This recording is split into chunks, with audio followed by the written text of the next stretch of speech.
Hello, everyone, and welcome to Willow Hammock. My name is Chris Landry, author of the Cajun Kids Series. Today, since it is February 5th, it is National Read Aloud Day. It's also a very special day because it's my oldest daughter, Shelby's birthday. So, if you're watching, Shelby, happy birthday. We thought since it is National Read Aloud Day, we'd read you a little bit of one of our books. Today, we chose to read Volume 3 of the Cajun Kids Adventures Series, The Cup, the Cap, and the Ringtail Monkey. So, here we go. Chapter 1. The weather could not have been any prettier on a fine April morning. A late cold front had already delivered a few cool mornings and perfect days, and this Saturday morning was no different. The beautiful sky set the perfect background for the white puffy clouds drifting by. The river bordering Willow Hammock had a slight ripple on the surface from the gentle winds. It was a wonderful relief from the foggy, wet days shadowing the area for the previous 2 weeks. Since early morning, the 5 children calling Willow Hammock home had been working feverishly on a project they started the previous day. After a long debate on what to call their contraption, they agreed on the barrel roll. Mark, the oldest boy and second eldest of the 5, began the project with a simple drawing. The basic idea was to propel a pirogue across a row of empty barrels to see how far it would travel. Using a barrel full of water and a couple of well-placed pulleys, Mark planned to use the weight of the water to send the small boat on its voyage across the yard. The biggest challenge he faced was trying to find a way to release the barrel after it was filled with water. The barrel hung from a beam across the top of the children's swing set. The rope attached to the barrel went through a pulley along the upper beam and then to another pulley at the base of the pole supporting the beam. From that point, the rope extended across the yard, with the end securely fastened to the rope on the front of the small boat. On paper, the plan seemed simple. The falling barrel would cause the rope to pull the boat across the top of the rolling barrels, and of course, the event could not be complete without someone riding in the pirogue. Ladies and gentlemen, be prepared to be amazed by the death-defying stunts of Timothy the Magnificent.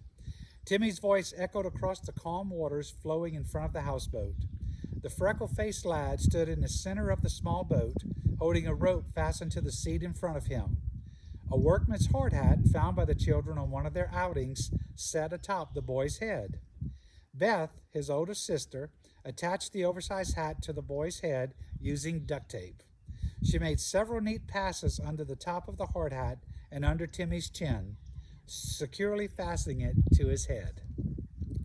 Annie and Sam, the 2 youngest of the 5 children, were carrying the last of the buckets of water being used to fill the hanging barrel from the swing set.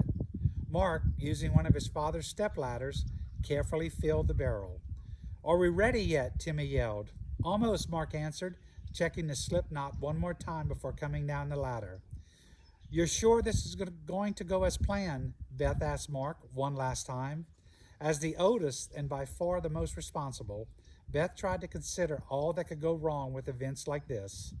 It was her idea to equip Timmy with his safety gear. Along with his hard hat, he wore 2 life jackets for extra padding and a pair of safety glasses held in place by the duct tape from his hat. "Everything looks perfect," Mark yelled, checking the distance between the barrels one more time. "Remember," he said, turning to Timmy, "you're going to have to steer the pirogue by shifting your weight from side to side to stay on top of the barrels." "Have no fear, Timothy the Magnificent is here," he answered, curling his arms in the air to show his biceps. Annie and Sam were standing alongside the small boat, laughing at his antics. The children's father, who had been watching them through the window of his workshop for most of the morning, strolled by quietly. Reaching the boat dock at the water's edge, he sat down in the chair next to his wife, who had been reading a book in the warm, early morning sunshine. "You're okay with this?" she said, looking towards the children. "Sure," he answered. "I actually went out earlier and helped to secure the slip knot holding the barrel up." "And it's your opinion no one is going to get hurt," she said. "No, I didn't say that," he answered. "But it is my opinion the injuries should be minor," he added with a grin. "You're no help at all," she said, hitting him in the arm with her book. "Mom, Dad, we are ready to try it," Mark yelled from across the yard. "Wait," Timmy yelled. Timothy the Magnificent must bid farewell one last time to his adoring fans. He began waving in all directions. Hooray, hooray, hooray, he yelled as Annie and Sam screamed. Remember, Mark yelled, you must use your weight, especially when you're passing by the swing set. You have to pass right alongside where the pulley is secured to make sure the rope doesn't go under the barrels and get stuck. So no monkeying around. He got it? The barrels are straight and ready, and we're ready, Beth yelled to Mark. Hooray for Timothy the Magnificent, Annie screamed as she and Sam began clapping their hands. Please, please, Timmy said, holding his hands in the air and turning as if thousands of people were cheering. Mark ran to the swing set and grabbed the rope holding the barrel in the air. Is everyone ready? Then here we go. Timmy readied himself, tugging firmly on the rope tied to the seat of the pirogue. I'm ready, he shouted at his brother. Let's do this. Mark yanked the rope, causing the slip knot to loosen. The barrel full of water began to drop. He watched as the rope tightened and the pirogue slowly moved forward across the top of the rolling barrels. It's working, Mark yelled. Timmy, keep it straight. Timmy was leaning from side to side, steering the pirogue straight as it traveled across the yard on top of the rolling barrels. Yee-haw, he yelled. The small boat began to gain speed. You're doing great, Mark told him. Hooray for Timothy the Magnificent, Annie yelled. The boy's confidence increased. Taking a quick glance around his surroundings, he realized all eyes were on him. He decided it was time to get a little fancy. Letting go of the steering rope with one hand, Timmy raised his arm in the air like a rodeo rider. Yee-haw, he screamed. Keep it straight, Mark warned. The pirogue was traveling across the barrels just as planned. Timmy, Beth shouted, steer to the left. But the young boy's foolishness caused the small boat to turn away from the piling, pulling the rope under the barrels. Watch out, Mark yelled at Timmy. The rope is caught. While Mark was trying to warn his younger brother, the young daredevil belted out another yee-haw. Timmy was completely unaware the rope propelling the boat forward was now wedged under the barrels and about to draw tight. Jump, Mark screamed, trying to give Timmy one more warning. What? Timmy yelled back, realizing something must be wrong. But it was too late. The rope suddenly tightened. The front of the small boat jerked to the left, causing the back of the boat to swing to the right. Then the pirogue went sideways. It slipped down in between two of the barrels. The side of the small boat dug into the dirt, sending Timmy flying headfirst over the remaining barrels. Watch out, Beth yelled, putting her hands over her face. Timmy landed on the last barrel in the row, rolling over it with his stomach. His safety hat dug into the dirt as he rolled forward, sending his legs into the air, coming to a rest with a loud thud on his back. Their mother jumped from her chair and ran towards Timmy along with the others. Before they could reach him, however, he hopped to his feet. I'm good, he yelled. That was awesome, Mark said. Did you see how far you flew in the air? Oh yeah, I saw, Timmy replied, laughing. I kind of had a front row seat. The children's mother was standing in the middle of the yard with her hands on top of her head. You children are going to give me gray hair before my time, she yelled. The children all gathered around Timmy. The life jackets work great for padding, Timmy told Beth. You were flying like a bird, Sam said, laughing. I felt like a bird, Timmy replied, laughing along with his brother. Their mother returned to her chair and sat next to her husband, who had never moved during the whole event.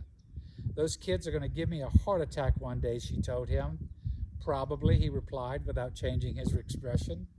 But fortunately, there seems to be no injuries, she said with a sigh of relief. Not yet.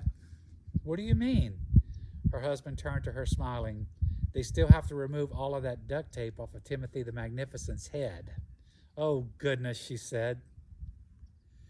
Hey, guys, I hope y'all enjoyed me reading an excerpt from Chapter 1 of The Cuff, the Cap, and the Ringtail Monkey. If you enjoyed that, you're going to enjoy the rest of the chapter. You're going to love the rest of the book. So when you have a minute, go to CajunKids.com, order your copy. And we want to thank y'all for joining us here for National Read Aloud Day. And we are about to enjoy another beautiful sunset here at Willow Hammock. Have a great day. Hey guys, Chris Landry here at Willow Hammock. And today is National Read Aloud Day.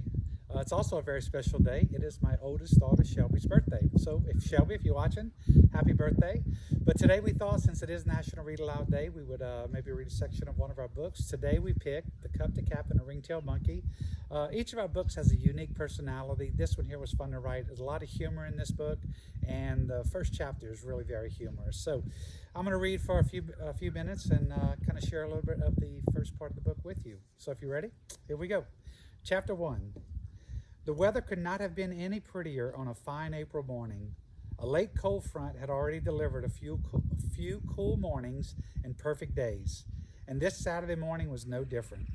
The beautiful blue sky set the perfect background for the white puffy clouds drifting by. The river bordering Willow Hammock had a slight ripple on the surface from the gentle winds.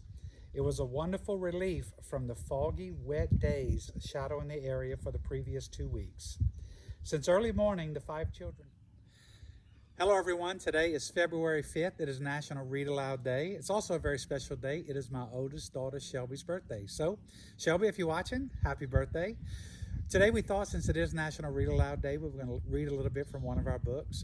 Each of our books has a unique personality, and we thought it would be fun to read a little bit of the first chapter of The Cup to Cap and the Ringtail Monkey for you today. So, here we go. National Read Aloud Day. Enjoy. Chapter 1. The weather could not have been any prettier on a fine April morning. A late cold front had already delivered a few cool mornings and perfect days, and this Saturday morning was no different. The beautiful sky set the perfect background for the white puffy clouds drifting by. The river bordering Willow Hammock had a slight ripple on the surface from the gentle winds. It was a wonderful relief from the foggy, wet days shadowing the area for the previous 2 weeks.